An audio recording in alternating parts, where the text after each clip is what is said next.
Hello and welcome back to Storytime with the Shapiro family. Tonight, Bridget continues reading The Secret Garden by Frances Burnett. We hope you enjoy this. Chapter 24.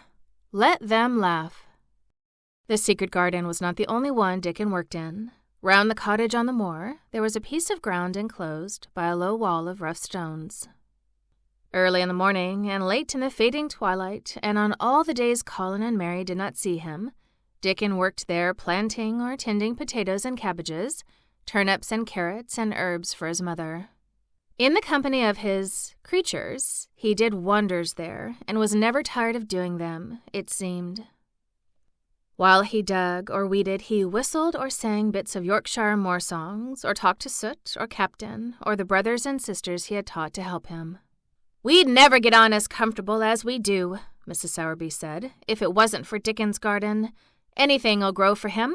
His taters and cabbages is twice the size of anyone else's, and they've got a flavor with 'em as nobody has." When she found a moment to spare, she liked to go out and talk to him. After supper, there was still a long, clear twilight to work in, and that was her quiet time. She could sit upon the low, rough wall and look on and hear stories of the day. She loved this time.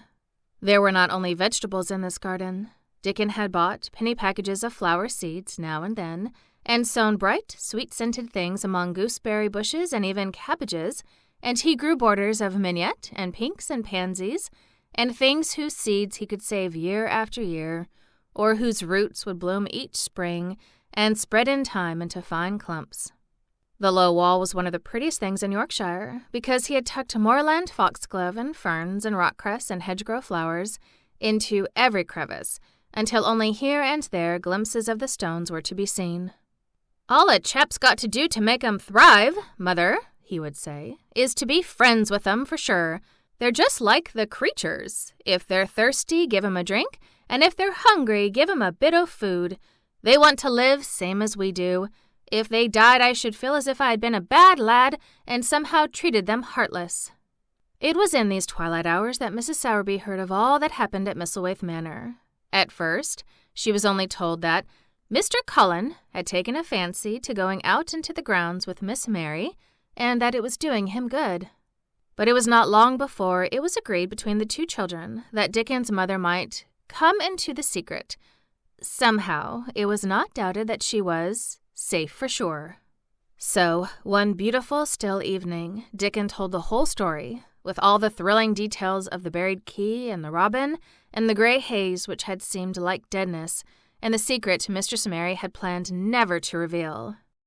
The coming of Dickon and how it had been told to him, the doubt of Mr. Cullen and the final drama of his introduction to the hidden domain, combined with the incident of Ben Weatherstaff's angry face peering over the wall, and Mr. Cullen's sudden indignant strength, made Mrs. Sowerby's nice-looking face change colors several times. "My word," she said, "it was a good thing that little lass came to the manor. It's been the making o' her and the saving o' him, standing on his feet, and all us thinking he was a poor half-witted lad with not a straight bone in him." She asked a great many questions, and her blue eyes were full of deep thinking. "What do they make of it at the manor, him being so well and cheerful and never complaining?" she inquired. "They don't know what to make of it," answered Dickon. "Every day as comes round his face looks different. It's filling out and doesn't look so sharp, and the waxy colour is going. But he has to do his bit o' complaining," with a highly entertained grin. "What for, I mercy's name?" asked Mrs. Sowerby. Dickon chuckled. "He does it to keep them from guessing what's happening.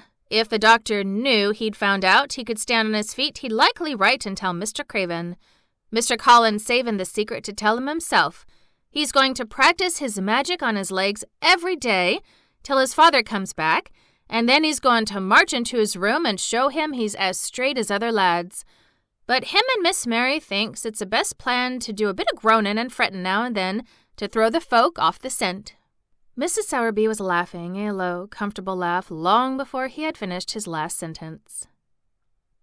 She said, "that pair's enjoying theirselves, I'll warrant.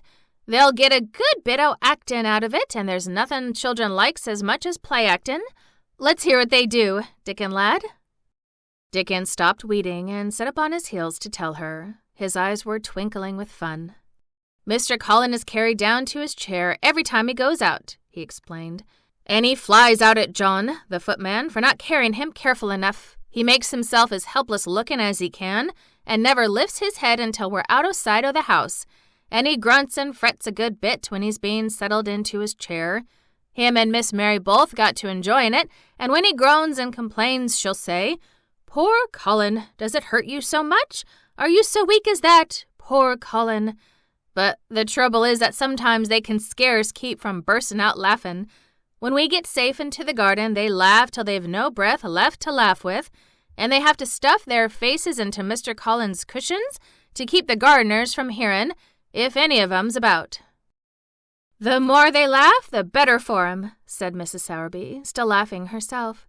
"Good, healthy child laughing's better than pills any day o' the year. That pair'll plump up for sure." "They're plumping up," said Dickon. "They're that hungry they don't know how to get enough to eat without making talk. Mr. Colin says if he keeps sending for more food they won't believe he's an invalid at all. Miss Mary says she'll let him eat her share, but he says that if she goes hungry, she'll get thin and they mun both get fat at once." Mrs. Sowerby laughed so heartily at the revelation of this difficulty that she quite rocked forward and backward in her blue cloak, and Dickon laughed with her. "I'll tell thee what, lad," Mrs. Sowerby said when she could speak. "I've thought of a way to help 'em. When thou goes to 'em in the morning, thou'll take a pail of good new milk and I'll bake 'em a crusty cottage loaf or some buns with currants in 'em, same as you children like. Nothing so good as fresh milk and bread. Then they could take the edge off their hunger while they were in the garden, and then the fine food they get indoors 'ud polish off the corners." Mother," said Dickon admiringly, "what a wonder thou art! Thou always sees a way out of things. They was quite in a pother yesterday. They didn't see how they was to manage without ordering up more food. They felt that empty inside." "They're 2 young uns grown fast, and health's coming back to both of 'em. Children like that feels like young wolves, and food's flesh and blood to 'em," said Mrs. Sowerby. Then she smiled Dickon's own curving smile. But they're enjoying theirselves for sure," she said. She was quite right, the comfortable, wonderful mother creature, and she had never been more so than when she said their play-actin' would be their joy. Colin and Mary found it one of their most thrilling sources of entertainment. The idea of protecting themselves from suspicion had been unconsciously suggested to them first by the puzzled nurse and then by Dr. Craven himself. "Your appetite is improving very much, Master Colin," the nurse had said one day. "You used to eat nothing, and so many things disagreed with you." "Nothing disagrees with me now," replied Colin, and then, seeing the nurse looking at him curiously, he suddenly remembered that perhaps he ought not to appear too well just yet. "At least, things don't so often disagree with me. It's the fresh air." "Perhaps it is," said the nurse, still looking at him with a mystified expression. "But I must talk to Dr. Craven about it." "How she stared at you," said Mary when she went away, "as if she thought there must be something to find out." "I won't have her finding out things," said Colin. "No one must begin to find out yet." When Dr. Craven came that morning, he seemed puzzled also. He asked a number of questions, to Colin's great annoyance. "You stay out in the garden a great deal," he suggested. "Where do you go?" Colin put on his favorite air of dignified indifference to opinion. "I will not let anyone know where I go," he answered. "I go to a place I like. Everyone has orders to keep out of the way. I won't be watched and stared at. You know that." "You seem to be out all day, but I do not think it has done you harm. I do not think so. The nurse says that you eat much more than you have ever done before." "Perhaps," said Colin, prompted by a sudden inspiration, "perhaps it is an unnatural appetite." "I do not think so, as your food seems to agree with you," said Dr. Craven. "You are gaining flesh rapidly, and your color is better." Perhaps I am bloated and feverish," said Colin, assuming a discouraging air of gloom. "People who are not going to live are often different." Dr. Craven shook his head. He was holding Colin's wrist, and he pushed up his sleeve and felt his arm. "You are not feverish," he said thoughtfully, "and such flesh as you have gained is healthy. If you can keep this up, my boy, We need not talk of dying. Your father will be happy to hear of this remarkable improvement." "I won't have him told," Colin broke forth fiercely. "It will only disappoint him if I get worse again, and I may get worse this very night. I might have a raging fever. I feel as if I might be beginning to have one now. I won't have letters written to my father. I won't. I won't. You are making me angry, and you know that is bad for me. I feel hot already. I hate being written about and being talked over as much as I hate being stared at." "Hush, my boy," Dr. Craven soothed him. "Nothing shall be written without your permission. You are too sensitive about things. You must not undo the good which has been done." He said no more about writing to Mr. Craven, and when he saw the nurse, he privately warned her that such a possibility must not be mentioned to the patient. "The boy is extraordinarily better," he said. "His advance seems almost abnormal, but of course he is doing now of his own free will what we could not make him do before. Still, he excites himself very easily, and nothing must be said to irritate him." Mary and Colin were much alarmed and talked together anxiously. From this time dated their plan of play-actin'. "I may be obliged to have a tantrum," said Colin regretfully. "I don't want to have one, and I'm not miserable enough now to work myself into a big one.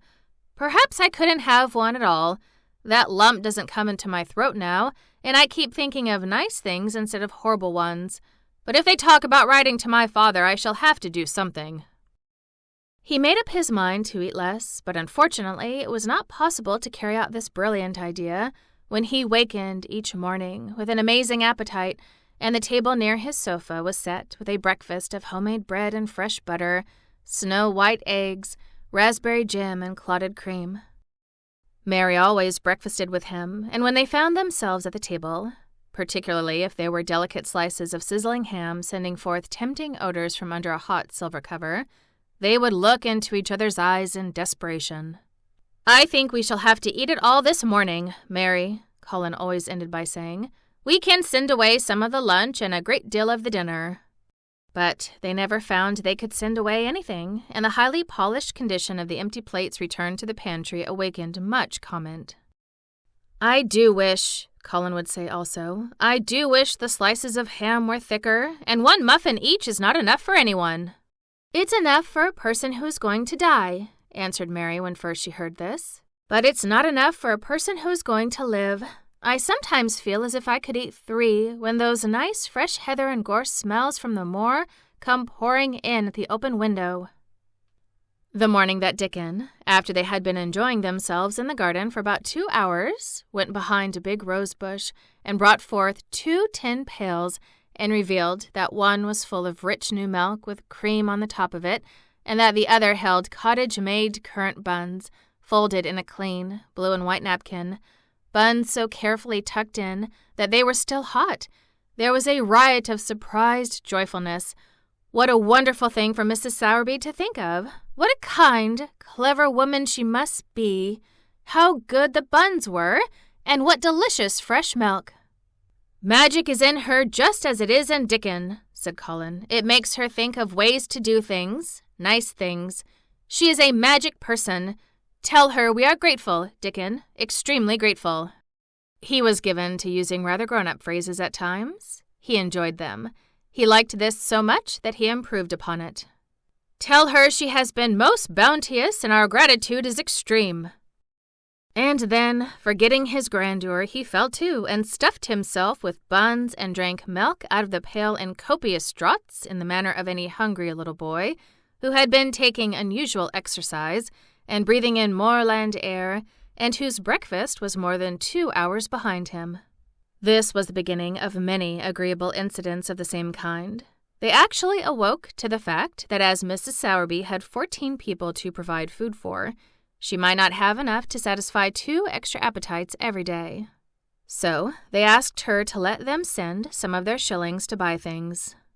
Dickon made the stimulating discovery that in the wood, in the park, outside the garden, where Mary had first found him piping to the wild creatures, there was a deep little hollow where you could build a sort of tiny oven with stones and roast potatoes and eggs in it.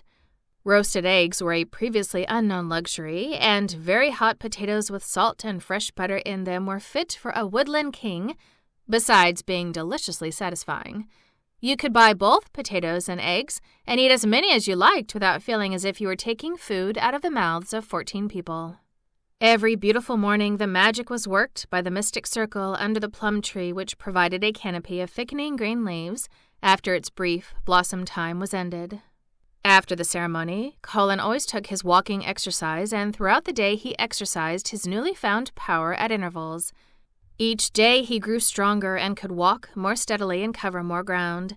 And each day his belief in the magic grew stronger, as well it might. He tried one experiment after another, and he felt himself gaining strength, and it was Dickon who showed him the best things of all. "Yesterday," he said one morning after an absence, "I went to Thwaite for Mother, and near the Blue Cow Inn I'd seen Bob Hayworth. He's the strongest chap on the moor. He's the champion wrestler, and he can jump higher than any other chap and throw the hammer farther. He's gone all the way to Scotland for the sport some years. He knowed me ever since I was little un, and he's a friendly sort, and I asked him some questions. The gentry calls him an athlete, and I thought o' thee, Mr. Cullen, and I says, 'How did thou make thy muscles stick out that way, Bob? Did thou do anything extra to make thyself so strong?' And he says, 'Well, yes, lad, I did. A strong man in a show that came to Thwaite once showed me how to exercise my arms and legs and every muscle in my body.' And I says, 'Could a delicate chap make himself stronger with 'em, Bob?' And he laughed and says, 'Art thou the delicate chap?' And I says, 'No, but I knows a young gentleman that's getting well of a long illness, and I wish I knowed some of the tricks to tell him about.' I didn't say no names, and he didn't ask none. He's friendly, same as I said, and he stood up and showed me good-natured like, and I imitated what he did till I knowed it by heart." Colin had been listening excitedly. "Can you show me?" he cried. "Will you?" "Aye, to be sure," Dickon answered, getting up. "But he says thou mun do 'em gentle at first, and be careful not to tire thysel. Rest in between times, and take deep breaths, and don't overdo." "I'll be careful," said Colin. "Show me, show me. Dickon, you are the most magic boy in the world." Dickon stood up on the grass and slowly went through a carefully practical but simple series of muscle exercises. Colin watched them with widening eyes. He could do a few while he was sitting down. Presently, he did a few gently while he stood upon his already steadied feet. Mary began to do them also. Soot, who was watching the performance, became much disturbed and left his branch and hopped about restlessly because he could not do them too. From that time, the exercises were part of the day's duties as much as the magic was. It became possible for both Colin and Mary to do more of them each time they tried, and such appetites were the results that but for the basket Dickon put down behind the bush each morning when he arrived, they would have been lost. But the little oven in the hollow and Mrs. Sowerby's bounties were so satisfying that Mrs. Medlock and the nurse and Dr. Craven became mystified again. You can trifle with your breakfast and seem to disdain your dinner until you are full to the brim with roasted eggs and potatoes and richly frothed new milk and oatcakes and buns and heather honey and clotted cream. "They are eating next to nothing," said the nurse. "They'll die of starvation if they can't be persuaded to take some nourishment. And yet see how they look." "Look!" exclaimed Mrs. Medlock indignantly. I'm withered to death with 'em. They're a pair of young Satans, bursting their jackets one day and the next turning up their noses at the best meals cook can tempt them with. Not a mouthful of that lovely young fowl and bread sauce did they set a fork into yesterday, and the poor woman fair invented a pudding for them, and back it sent. She almost cried. She's afraid she'll be blamed if they starve themselves into their graves." Dr. Craven came and looked at Colin long and carefully. He wore an extremely worried expression when the nurse talked with him and showed him the almost untouched tray of breakfast she had saved for him to look at, but was even more worried when he sat down by Colin's sofa and examined him. He had been called to London on business and had not seen the boy for nearly 2 weeks. When young things begin to gain health, they gain it rapidly. The waxen tinge had left Colin's skin, and a warm rose showed through it. His beautiful eyes were clear, and the hollows under them and in his cheeks and temples had filled out. His once dark, heavy locks had begun to look as if they sprang healthily from his forehead and were soft and warm with life. His lips were fuller and of a normal color. In fact, as an imitation of a boy who was a confirmed invalid, he was a disgraceful sight. Dr. Craven held his chin in his hand and thought him over. "I am sorry to hear that you do not eat anything," he said. "That will not do. You will lose all you have gained, and you have gained amazingly. You ate so well a short time ago." "I told you it was an unnatural appetite," answered Colin. Mary was sitting on her stool nearby, and she suddenly made a very queer sound which she tried so violently to repress that she ended by almost choking. "What's the matter?" said Dr. Craven, turning to look at her. Mary became quite severe in her manner. "It was something between a sneeze and a cough," she replied with reproachful dignity, "and it got into my throat." "But," she said afterward to Colin, "I couldn't stop myself. It just burst out, because all at once I couldn't help remembering that last big potato you ate, and the way your mouth stretched when you bit through that thick, lovely crust with jam and clotted cream on it." "Is there any way in which those children can get food secretly?" Dr. Craven inquired of Mrs. Medlock.